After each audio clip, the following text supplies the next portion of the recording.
Also, everyone will kill me if I don't ask. What is your reaction to House Speaker John Boehner's decision to resign? Will this make life better or worse for you? Are you concerned it will make it more difficult to avoid a government shutdown or raise the debt limit? And do you think Boehner could just waive the rules and get immigration reform through before he leaves? Thank you. In this area.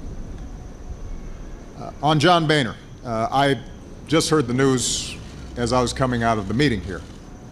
So it took me by surprise, and I took the time prior to this press conference to call John directly and talk to him.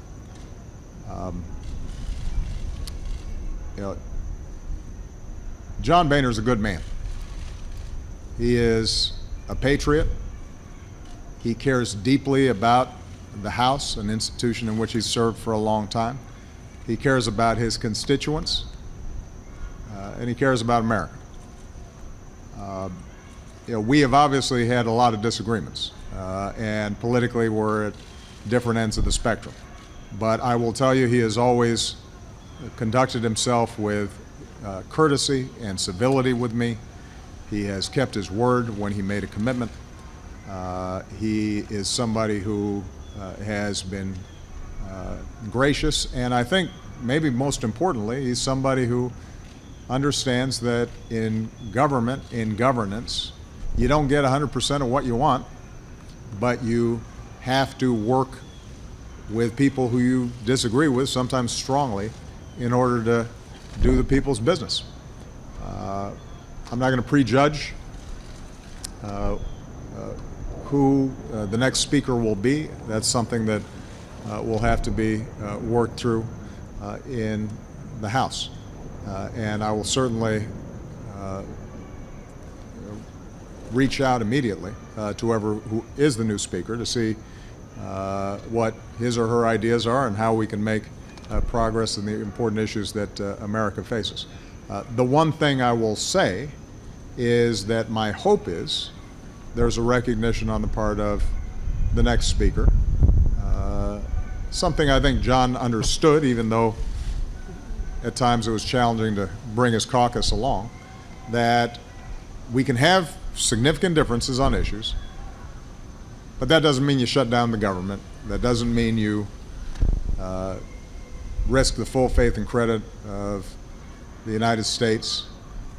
You don't invite potential financial crises. You build roads and pass transportation bills, and you do the basic work of governance that ensures that our military is operating and that our national parks are open and that our kids are learning. And there's no weakness in that. That's what government is in our democracy. You don't get what you want 100% of the time. And so sometimes you take half a loaf, sometimes you take a quarter loaf. And that's certainly something that I've learned here in this office. So I'm looking forward to working with the next speaker. In the meantime, John's not going to leave for another 30 days, so hopefully he feels like getting as much stuff done as he possibly can, and I'll certainly be looking forward to working with him on that. All right. President, yeah. I know you said you didn't want to prejudge the next speaker, but I wonder if you could tell us what Speaker Boehner's resignation today tells you about the Republican Party and your ability to work with Congress in the remainder of your term, particularly since it's coming at a time when you're trying to negotiate to avert a government shutdown. Does this make that easier or harder? And do you think that you'll be able to move forward with the Congress on priorities like the budget, Planned Parenthood, and immigration that you weren't able to address with Speaker Boehner in his position? And for President Xi, you've experienced an economic downturn in your country with a stock market crisis, and investors globally have been concerned about some of the actions you've taken to intervene in the stock market and with the currency exchange rate. I wonder if you could say what you told President Obama or what you can say today to restore confidence that these interventions will not have spillover effects into the global economy in the future. Thank you. Well, Julie, I meant what I said. I'm not going to prejudge how I'll be able to work with the next speaker, because I don't know who the next speaker is.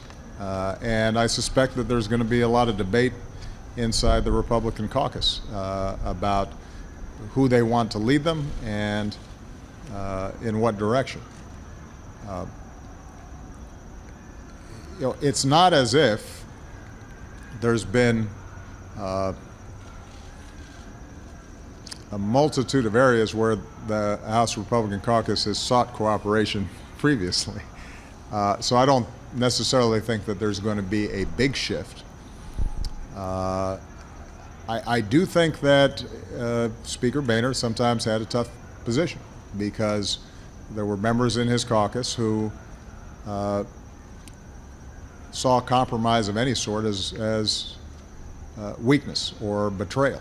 And when you have divided government, when you have a democracy,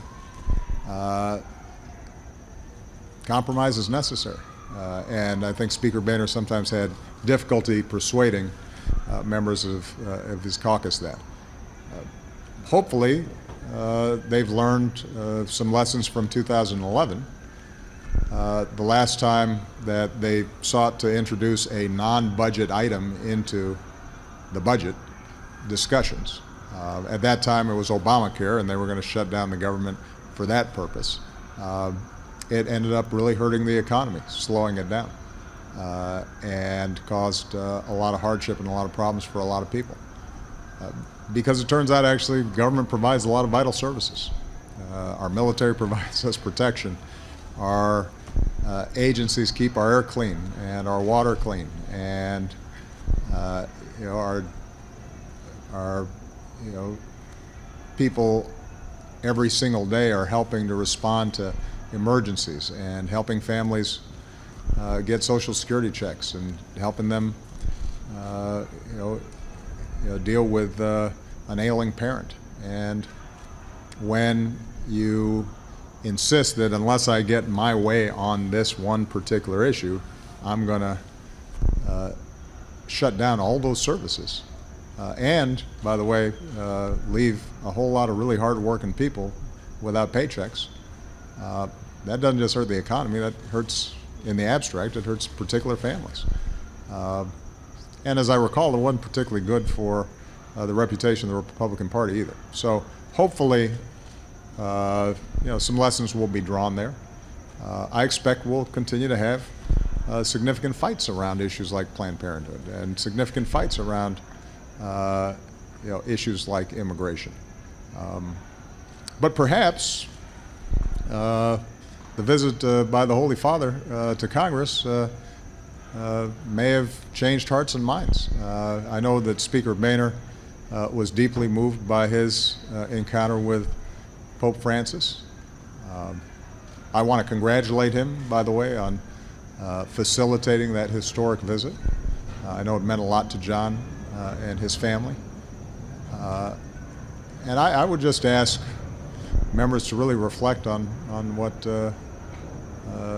His Holiness said, not in the particulars, but in the general proposition that we should be open to each other, we should not demonize each other, we should not assume that we have a monopoly on the truth or on what's right, that we listen to each other and show each other respect, and that we show regard for the most vulnerable in our society.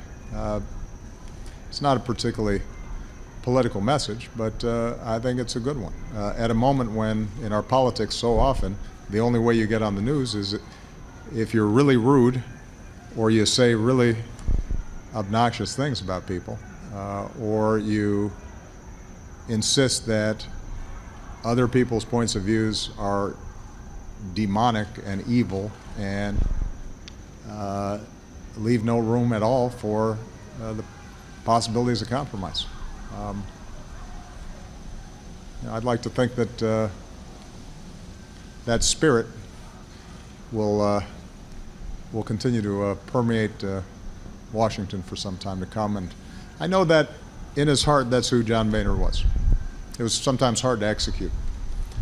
But he's, as I said, he was a good man and a reasonable man. And he's going to be around for a while. And I hope that we can get some things done before he steps down.